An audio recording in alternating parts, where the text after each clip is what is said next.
آج کل کا جو خط و کتابت کا ماحول ہے، یہ سماں ہے، یہ میرے خیال سے آج جہاں جہاں سے جواب آنا چاہیے تھا وہاں سے آ چکا ہے کہ خط و کتابت جو ہے اب اس کو بند ہو جانا چاہیے۔ میں نے کل بھی یہ ذکر کیا کہ خط لکھنے سے نہ کچھ حاصل ہے نہ حصول ہے، ایک نہیں 100 اور خط لکھتے ہیں، یہ تمام پریم پتر جو ہیں یہ ردی کی ٹوکری میں جائیں گے، اس سے آگے ان کا کچھ نہیں بننا۔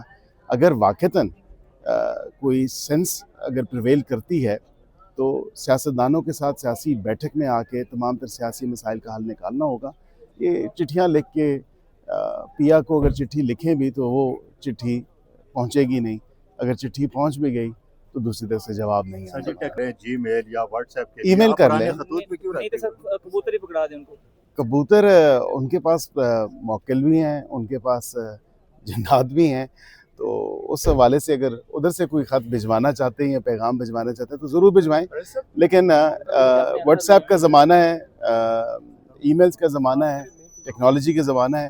یہ خط و کتابت کیا ہوئی کہ پہلے کہا گیا کہ میں نے خط لکھا، پھر کہا کہ خط لکھا نہیں، خط ایک اوپن لیٹر تھا، اور یہ خط بار بار لکھنا میں نہیں سمجھتا کہ کوئی اچھی بات ہے۔ اور یہ خالی ایک طرف سے نہیں، ہر اطراف سے خط لکھے جا رہے ہیں، جس کا دل چاہتا ہے وہ قلم اور پیپر پکڑتا ہے اور پھر اپنے ذہن میں جو بات آتی ہے اس حوالے سے وہ خط لکھ ڈالتا ہے۔ تو خط ایسے نہیں لکھنے چاہیے، ان خطوں کا کوئی مقصد نہیں ہے یا کوئی مطلب نہیں ہے۔ آپ کو واقعتاً اگر کوئی بات کرنی ہے، آپ کا 91 ممبران ہے اس پارلیمنٹ میں، یہاں پہ بات کریں۔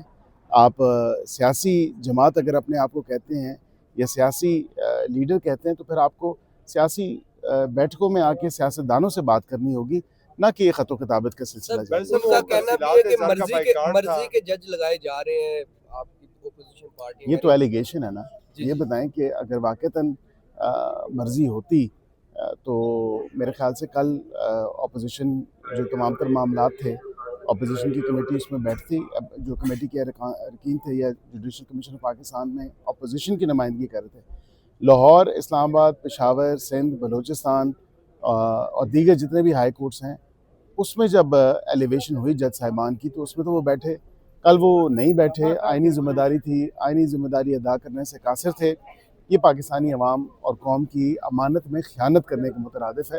ان کو چاہیے کہ اپنا جو آئینی کردار ہے وہ ادا کریں۔ پی ٹی آئی کو دوبارہ مذاکرات کی دعوت دیتے ہیں پی ٹی آئی کو، یعنی دیکھیں جی، ہم نے پی ٹی آئی کی مذاکرات، دیکھیں بوائے کاٹ کی بالکل بڑا زبردست آپ نے سوال کیا کہ بوائے کاٹ کی جو کال تھی وہ تو یکسر مسترد کی اوورسیز پاکستانی نے، اور اوورسیز پاکستانی ہمارے بھائی ہیں، ہماری بہنیں ہیں، ہمارا اثاثے ہیں، انہوں نے جو خان صاحب ایبسولوٹلی ناٹ کہتے تھے وہ واپس ان کے منہ پہ ایبسولوٹلی ناٹ مارا ہے۔ اور جہاں پہ آپ نے ترسیلات کے حوالے سے بات کی، بالکل لیکن آخری سوال یہ ہے کہ جواب تو لے لیں۔ یہ تفصیلات زر کی سر آپ نے ٹویٹ بھی کیا ہوا تھا، بالکل اس کیا۔ کی تفصیلات ذرا بتا دیں۔ دیکھیں اس کی تفصیلات آپ کے سامنے ہے کہ ریکارڈ 25% انکریز جو ہے وہ آپ سب کے سامنے ہے۔ یہ جو یکسر مسترد کیا گیا ہے تمام تر معاملے کو، کیونکہ علیمہ صاحبہ کہتی تھی کہ ہماری اوورسیز پاکستانی سے اپیل ہے کہ وہ پیسے مت بھیجیں، پھر گو سلو کا ایک نعرہ انہوں نے لگایا کہ کم ترسیلات بھیجیں، اور پھر انہوں نے کہا کہ بالکل بند کر دیں، لیکن وہ بند تو نہ ہوئیں۔